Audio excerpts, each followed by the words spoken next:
सभी किसान भाइयों को नमस्कार। आप सभी का हमारे अपने YouTube चैनल शिक्षा समाचार में हार्दिक स्वागत। किसान भाइयों, आज हम लोग राजस्थान तारबंदी योजना 2022 के बारे में इस वीडियो में जानेंगे। ये योजना किसके लिए है, इसमें किसको लाभ मिलने वाला है, आवेदन करने के लिए क्या क्या डॉक्यूमेंट्स चाहिएंगे, ये आवेदन कब और कैसे करना है, सारी जानकारी इस योजना के बारे में हम लोग ऑथेंटिसिटी के साथ, गवर्नमेंट के आदेश के साथ चर्चा करने वाले हैं। यदि आप चैनल पे नए हैं, चैनल को सब्सक्राइब अवश्य करिएगा ताकि आप लोगों तक जो भी हम लोग नई वीडियो बनाते हैं उसका नोटिफिकेशन मिल सके। ये काफ़ी दिनों से सोशल मीडिया पे चल रहा है तारबंदी योजना वाला जो पैम्पलेट है, वो ये पेपर्स में और आप लोगों तक सोशल मीडिया के माध्यम से पहुंचा ही होगा। तो इसमें है वो तारबंदी योजना के बारे में विस्तार से समझाया गया है, यानी ये योजना के लिए पात्रता क्या क्या है वगैरह वगैरह। जब हम लोग आवेदन करते हैं तो वहाँ जा कर के भी ये पात्रताएं वगैरह सब कुछ शो होता है। इसमें योजना के लिए आप पहले इस योजना में आवेदन करने के लिए 3 किसानों का समूह यानी आपका होना आवश्यक था। उसके अलावा एकल किसान है वो आवेदन नहीं कर पाते थे, तो उस बाध्यता को हटा दिया गया है और अब केवल जो अकेले किसान हैं वो भी इसमें आवेदन कर सकते हैं, एकल किसान भी। सभी श्रेणी के किसान, अपने राजस्थान में किसानों की 3 श्रेणियाँ निर्धारित है: सीमांत किसान, लघु किसान और अन्य किसान। ठीक है, अब इसमें सभी श्रेणी के किसान है वो आवेदन कर सकते हैं। लघु, सीमांत और अन्य तीनों श्रेणी के किसान है वो आवेदन कर सकते हैं। इस योजना में यदि आप व्यक्तिगत यानी अकेले आवेदन करते हैं तो आपके पास 1.5 हेक्टर, कम से कम 1.5 हेक्टर, 1 हेक्टर में है वो सरकारी 6 बीघे होते हैं और अपनी देसी भाषा में देसी बीघे में 1.5 बीघा होता है 1 हेक्टर में।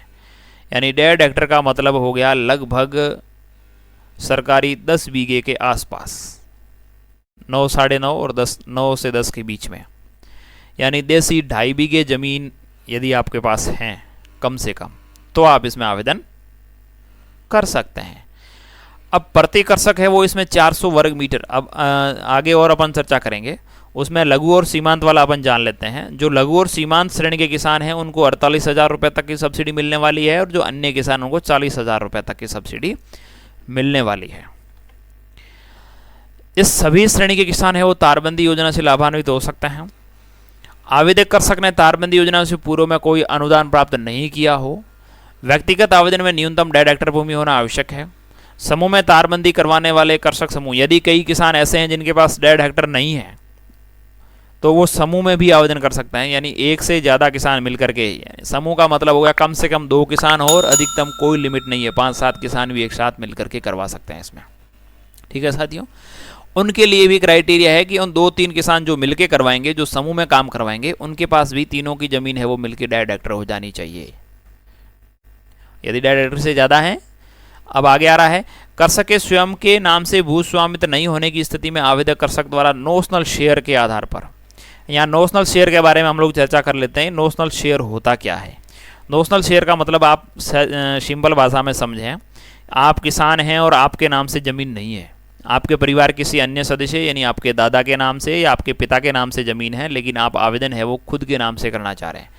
कुछ लोग ऐसे भी हैं जिनके दादा या पिता इस दुनिया में नहीं, उनकी डेथ हो गई, लेकिन ज़मीन अभी भी उन्हीं के नाम से चल रही है। उसके लिए क्या होगा? उसके लिए आपको नोशनल शेयर वाला प्रमाण पत्र बनवाना होगा पटवारी के थ्रू। पटवारी के थ्रू नोशनल शेयर प्रमाण पत्र बनवाने के लिए आप लोगों को एक शपथ पत्र देना होगा स्टाम्प पे लिख के। उसमें आपको ये प्रमाणित करना है कि हम लोग इतने भाई हैं और मेरा हिस्सा इतना आता है। आपको उस प्रमाण पत्र के आधार पर, यानी आपके शपथ पत्र के आधार पे पटवारी आपको है वो नोशनल शेयर सर्टिफिकेट जारी करेगा। उसको आप लोगों को अपलोड करना होगा जमाबंदी के साथ में। आवेदक कृषक को जमाबंदी की नकल देनी होगी जो 6 माह से अधिक पुरानी हो। आप जमाबंदी है वो ऑनलाइन निकाल सकते हैं, डिजिटली निकालें तो भी चलेगा, सादी निकालें तो भी चलेगा, लेकिन 6 महीने से पुरानी जमाबंदी निकाली हुई नहीं हो।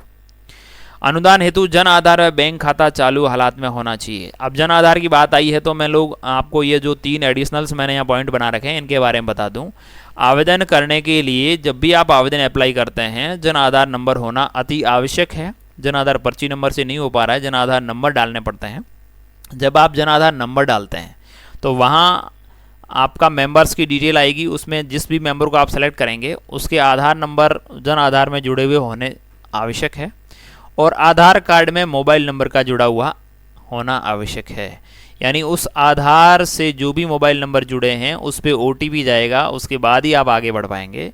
यदि आपके आधार में मोबाइल नंबर नहीं जुड़े हुए हैं तो आज ही आप लोग नज़दीकी आधार सेंटर पे जा कर के अपने मोबाइल नंबर है वो आधार कार्ड में रजिस्टर्ड अवश्य करवा लें, ताकि आप लोग आवेदन करते समय आपको समस्याएं नहीं हो। अगला ऑप्शन है बैंक अकाउंट। आपका बैंक अकाउंट चालू स्थिति में होना चाहिए, किसी भी राष्ट्रीयकृत बैंक में हो और वो जन आधार में लिंक हो। यहाँ बैंक अकाउंट है वो जन आधार में लिंक होना आवश्यक है। जन आधार में लिंक का मतलब ये हुआ कि जन आधार कार्ड बनते हैं, अपन लोग बनाते हैं, तो परिवार की मुखिया जो महिला है उसका अकाउंट नंबर तो हम लोग ऐड करवा ही देते हैं, लेकिन जो मेंबर्स होते हैं उनका अमूमन अधिक तरह का अकाउंट ऐड नहीं होता है। यदि आप किसान हैं और आप इसमें सब्सिडी लेना चाह रहे हैं तो आपका बैंक अकाउंट है वो जन आधार से फेच करेगा, इसलिए जन आधार कार्ड में आपका बैंक अकाउंट ऐड होना अनिवार्य है। अब यहाँ पे पटवारी जी की रिपोर्ट के बारे में हम लोग जानते हैं। तो नक्शा, जो भी आपके खेत का ट्रेस नक्शा होगा, आप भू नक्शा वेबसाइट से भी नक्शा निकाल सकते हैं। नक्शा निकाल के उस पर पटवारी के सिग्नेचर करवाने अनिवार्य है। पटवारी से वेरीफाई किए बगैर यदि आप नक्शा अपलोड करते हैं तो आपका आवेदन फॉर्म पे विचार किए जाने के कम चांस बनते हैं। इन्होंने उसमें अच्छी तरह से लिखा है कि नक्शा है वो पटवारी से वेरीफाई होना आवश्यक है। ठीक है साथियों, ये एडिशनल 3 चीज़ें थी, उन पर मैंने चर्चा कर ली। आवेदक ने जिस खसरे पर तारबंदी के लिए आवेदन किया है उस खेत की पेराफेरी 400 मीटर से अधिक होने पर शेष दूरी में कृषक द्वारा स्वयं के स्तर पर तारबंदी को करवाना जाएगा। यानी यदि आपकी है वो आपके जो खेत है उसकी परिधि यानी जो चारों तरफ 400 मीटर से ज़्यादा है, अनुदान तो 400 मीटर तक ही दे है, यदि 400 मीटर से ज़्यादा है तो आपको पूरी की पूरी तारबंदी करनी होगी और उसका जो भी खर्चा होगा वो आपको वहन करना होगा। इसमें तारबंदी में ये नियम है, तारबंदी आप जहाँ से शुरू करते हैं वहीं आकर के पूरी होनी चाहिए। यानी जिस पॉइंट से तारबंदी शुरू होती है खेत के चारों तरफ घूम के उसी पॉइंट पे आके कंप्लीट होनी चाहिए, अर्थात खेत में घुसने का एकमात्र गेट हो।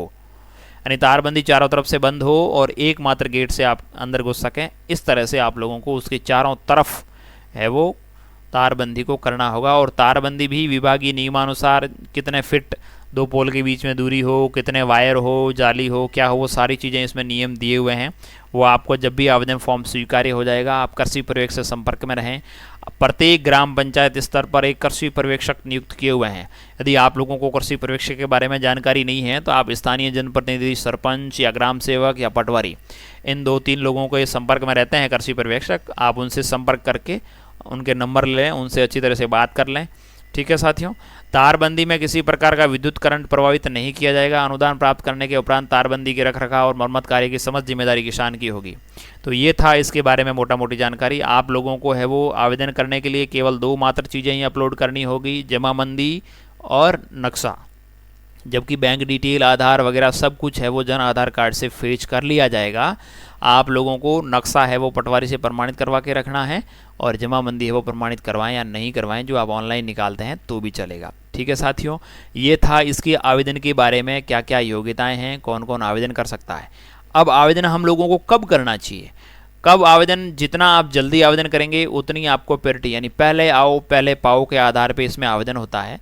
जो भी किसान भाई पहले आवेदन करेंगे उनको पहले सब्सिडी सेक्शन होगी और जो बाद में करेंगे उनको बाद में।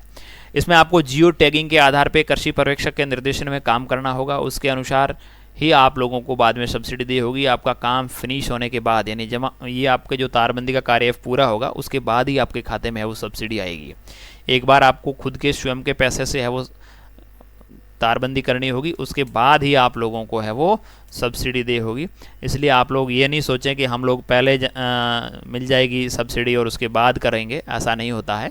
आप लोग जियो टैगिंग के साथ काम शुरू करें, उससे पहले जियो टैगिंग करवाएं, कृषि पर्यवेक्षक करेंगे ये काम। उसके बाद जब आपका काम शुरू हो जाए तब जियो टैगिंग होगी, जब आपका काम कंप्लीट हो जाएगा तब एक बार और जियो टैगिंग होगी। इसलिए आप लोग यदि किसी किसान साथी ने पहले से तारबंदी की हुई है और उस पर अनुदान लेना चाह रहे हैं तो मामला संभव नहीं। अब हम लोग देख लेते हैं लघु और सीमांत किसान कौन होता है। सीमांत किसान वो होता है जिसके पास 0.1 हेक्टर से 1.0 हेक्टर यानी 1 हेक्टर से कम जमीन है, वो सीमांत किसान है। और लघु किसान वो होते हैं जिनके पास 1 हेक्टर से लेकर के 2 हेक्टर के बीच में कृषि भूमि है, वो है वो लघु किसान है। और जिनके पास 2 हेक्टर से अधिक भूमि है वो अन्य किसानों की श्रेणी में आता है। यदि आप लघु या सीमांत कृषक श्रेणी से आवेदन करना चाहते हैं तो आप लोगों को जन आधार कार्ड में अपनी श्रेणी को जुड़वाना होगा। यानी आपके जन आधार कार्ड में आपकी श्रेणी है वो आपको अपडेट करवानी होगी। लघु या सीमांत किसान यदि आप हैं तो आप लोगों को जन आधार कार्ड में ऐड करवाना है। जन आधार कार्ड में अपडेशन के लिए आप नज़दीकी ई मित्र से संपर्क करें, वहाँ आपकी जमाबंदी है वो डाटा फेच किया जाएगा, जमाबंदी के आधार पर खसरा नंबर वगैरह डाल डूल के। ठीक है, यदि आप लघु या सीमांत किसान श्रेणी से आवेदन करना चाह ही रहे हैं तो आप लोगों को जन आधार कार्ड को अपडेट करवाना होगा। जन आधार कार्ड को अपडेट होने में 8 से 10 दिन का प्रोसेस लगता है, इसलिए आप लोग समय रहते इसमें अपडेशन करवा लें यदि आप अपडेशन करवाने की सोच ही रहे हैं तो। ठीक है साथियों, ये तो था पूरा इस योजना के बारे में मोटा मोटी जानकारी। अब आप लोग यदि ऑनलाइन आवेदन करने की प्रोसेस जानना चाह रहे हैं कि इसको ऑनलाइन आवेदन हम लोग किस प्रकार से कर पाएंगे, तो आवेदन करने की प्रोसेस के लिए मैंने एक अलग से वीडियो बना करके चैनल पे अपलोड किया हुआ है। उसका लिंक मैं इस वीडियो के डिस्क्रिप्शन में डालने वाला हूँ, वहाँ से आप लोग उस वीडियो को देख पाएंगे और आप चैनल पे विजिट करके भी देख सकते हैं। यदि आपको आवेदन फॉर्म भरने में कोई समस्या हो रही है, नहीं कर पा रहे हैं, तो आप लोग वीडियो को अवश्य देखें। और यदि फिर भी नहीं हो पा रहा है तो आप लोग नज़दीकी ई मित्र पे संपर्क करके जितना हो सके उतना जल्दी आवेदन करें, क्योंकि इसमें पहले आओ पहले पाओ के आधार पे आवेदन फॉर्म स्वीकार्य होते हैं, इसलिए आप लोग जितना हो सके उतना जल्दी आवेदन इसमें कर देवें। ठीक है साथियों, एक बार पुनः आप सभी का बहुत बहुत धन्यवाद।